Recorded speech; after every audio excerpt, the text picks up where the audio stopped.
হারিয়ে যাওয়া রান্না আর একটা ছোট্ট গল্প। Welcome to Madhurima's kitchen and Madhurima Basu YouTube channel. আজকে এত গরম, প্রায় 40 ডিগ্রি তো পেরিয়েই গেছে। এর মধ্যে আমি একটা রেসিপি শেয়ার করতে চাই। রেসিপিটার নাম হচ্ছে হলুদ কালার চিংড়ির ঝোল। না, এটা আমার রেসিপি কিন্তু নয়।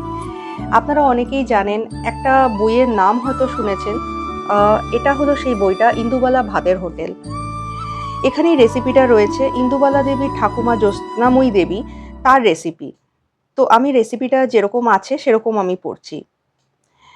দাসী কচি চিংড়িগুলোতে, জলঙ্গির চিংড়িগুলোতে ততক্ষণে মাখিয়ে রেখেছে নুন হলুদ। জ্যোৎস্নাময়ী লোহার কড়াই উনুনের আঁচে বসায়। অল্প তেলে চিংড়িগুলোকে ছেড়ে দেয়, একটু নেড়ে চেড়ে কাঁচা লঙ্কা আর কালো জিরের ফোড়ন দিয়ে জল ঢালে। জলঙ্গির কচি চিংড়ির গা থেকে বেরোতে থাকে মিষ্টি জলের রস। গোটা বাড়ি কালো জিরের ফোড়ন, কাঁচা লঙ্কা আর হলুদের সুবাসে ভরে যায়। এইখানে এই রেসিপিটা শেষ হয়ে গেল। এই ছোট্ট একটা রেসিপি, খুবই সাধারণ রেসিপি, কিন্তু সাধারণের মধ্যে অসাধারণত্ব প্রচণ্ডই রয়েছে।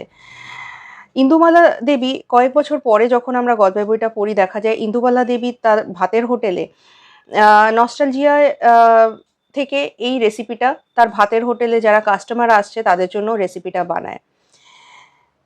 আমার অনেক সময় মনে হয় যে আমি ইন্দুবালা দেবী ভাতের হোটেল বা ইন্দুবালা ভাতের হোটেলের সঙ্গে নিজেকে রিলেট করতে পারি।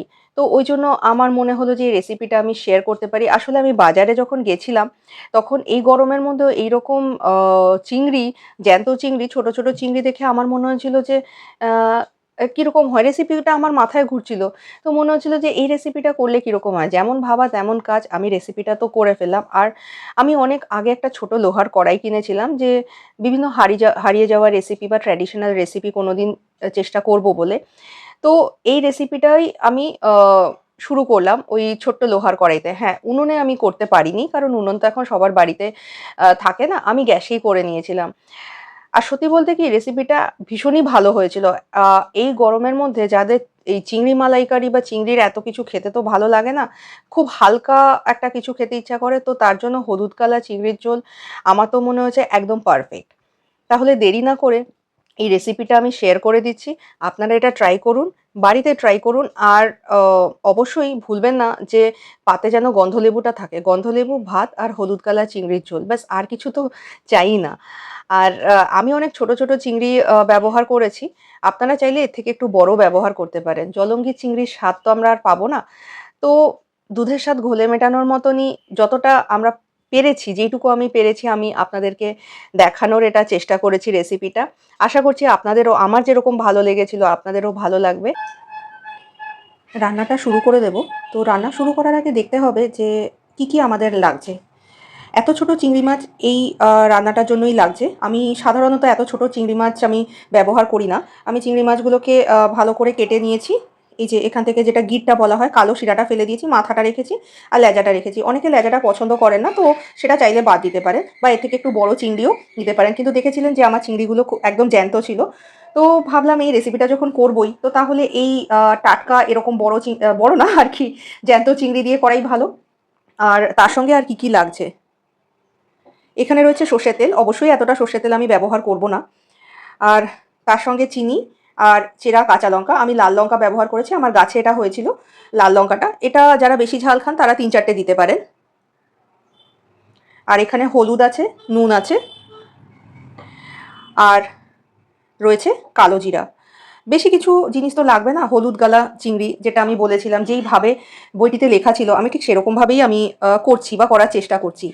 তো প্রথমে যেটা আমাকে করতে হবে, নুন হলুদ দিয়ে চিংড়ি মাছটাকে একটুখানি ম্যারিনেট করে নিতে হবে।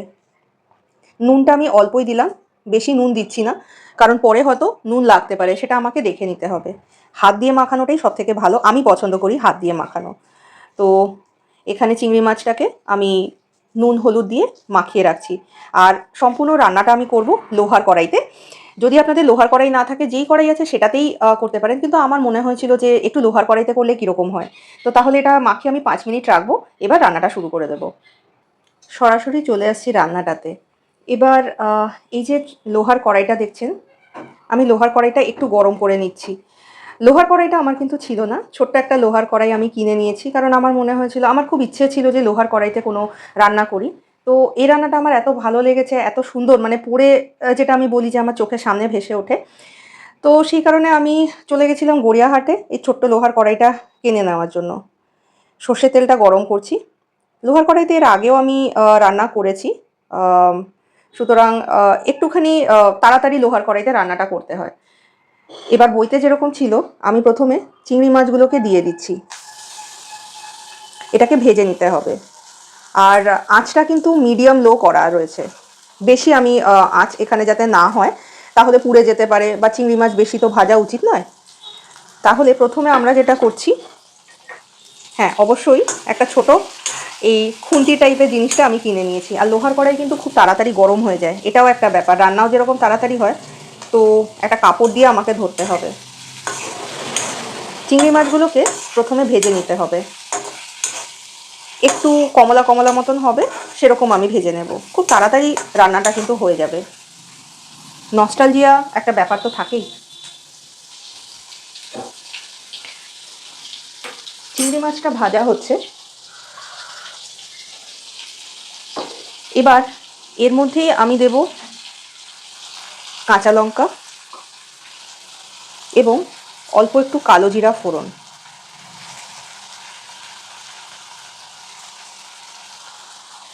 একবার নেড়ে নেব। কড়াইয়ের হাতলটা কিন্তু একদম গরম হয়ে আছে।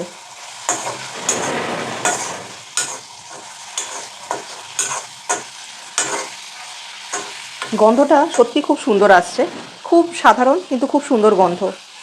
এবার এর মধ্যে আমি জল দেব, আর একটু জল দেব।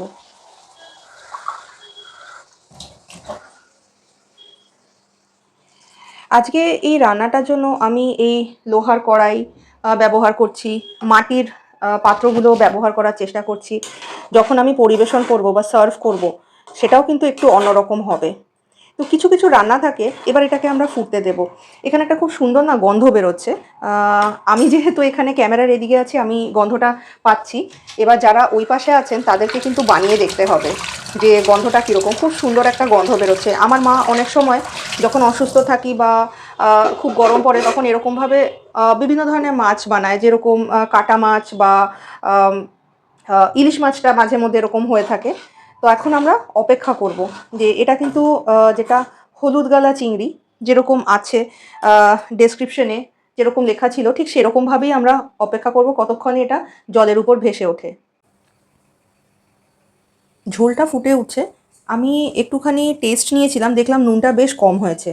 তো এই সময় আমি একটু নুনটা দিয়ে দেবো, আর একটু নুন আমি দিয়ে দেবো। নুন কিন্তু পরিমাণ মতন, আপনাদের যেরকম মনে হবে, যতটা মনে হবে। এখন আমি তো বলতে পারবো না কে কতটা নুন খায়, বেশি যাতে না হয়। আর খুব সামান্য, একদম এইটুকুনি, এটা আমি চিনিটা ছড়িয়ে দিচ্ছি। বাঙাল তো, আর শুধু বাঙাল না, যে কোনো রান্নায় একটু চিনি যদি দেওয়া হয় তাহলে কিন্তু রান্নার স্বাদটা অনেকটা বেড়ে যায়। তো এখন আমি অপেক্ষা করছি কতক্ষণে এটা ফুটে উঠবে, ফুটে ভেসে উঠবে চিংড়িগুলো, তারপরেই রান্নাটা কিন্তু শেষ হয়ে যাবে। আর একবার নেড়ে দিচ্ছি। অনেক সময় এমন কিছু রান্না থাকে যেগুলো হয়তো খুব সাধারণ মনে হবে, কিন্তু সেই সাধারণের মধ্যে অসাধারণত্ব একটা ব্যাপার রয়েই যায়, আমি মনে করি। তো এখন আমি যেটা দেখছি, আমি একটু আঁচটা কমিয়ে দিচ্ছি। চিংড়িগুলো দেখুন, এগুলো কিন্তু সব ভেসে উঠছে। তো সুতরাং আমাদের রান্নাটা কিন্তু প্রায় হয়েই গেছে। তাহলে খুব সহজে তৈরি হয়ে গেল হলুদ গালা চিংড়ি মাছ। এই রান্নাটা আমার মনের খুব ছুঁয়ে গেছে, মনের কাছে মন ছুঁয়ে গেছে, ওই জন্য আমি রান্নাটা শেয়ার করলাম। আমি বিভিন্ন বইয়ের থেকেও মাঝে মধ্যে রান্না করে থাকি। এখন ভবিষ্যতেও আমি সেইগুলো আমি চেষ্টা করব যে সেগুলোকে আপনাদের সঙ্গে শেয়ার করা। সবগুলো তো করা যায় না, আমরাও কাজে ব্যস্ত থাকি। তো আশা করি আপনাদের এই রেসিপিটা সত্যিই খুব ভালো লাগবে, যেটা হলুদ গালা চিংড়ি। মনে হয় না যেন সেই গ্রামটি আমরা চোখের সামনে দেখতে পাচ্ছি, সেই গ্রামের একটা একজন গৃহবধূ বা তাদের যে জীবনযাপন। আমরা তো ওই জীবনযাপনে এখনকার ডিজিটাল যুগে যেতে পারবো না, কিন্তু শহরে বসেও চেষ্টা করেছি যে সেই একটা স্বাদকে ফুটিয়ে তোলার। আশা করি আমার এই প্রচেষ্টা আপনাদের ভালো লাগবে। এর আগেও আমি চেষ্টা করেছিলাম, চেষ্টা করে যাব, চেষ্টা আমরা করতেই পারি। তো আপনাদের সকলকে ধন্যবাদ এত ভালোবাসা দেওয়ার জন্য। এর আগে আমি যেটা চিংড়ির একটা রেসিপি শেয়ার করেছিলাম, প্রচুর লোকের ভালো লেগেছিলো, আপনাদের প্রত্যেকের খুব ভালোবাসা পেয়েছিলাম। So thank you for watching Madhurima's kitchen and Madhurima Basu YouTube channel. আর আপনারা আমাকে ইনস্টাগ্রামে মাধুরিমাস কিচেনে ফলো করতে পারেন, ফেসবুকেও আপনারা মাধুরিমাস কিচেনে ফলো করতে পারেন, বা আপনারা যদি আমার থেকে ফুড অর্ডার করতে চান মাধুরিমাস কিচেন, আপনারা গুগল বা ফেসবুক ওখান থেকে ডিরেক্টলি বা জোম্যাটো থেকে ডিরেক্টলি আমার সঙ্গে কন্ট্যাক্ট করতে পারেন এবং ফুড অর্ডার করতে পারেন।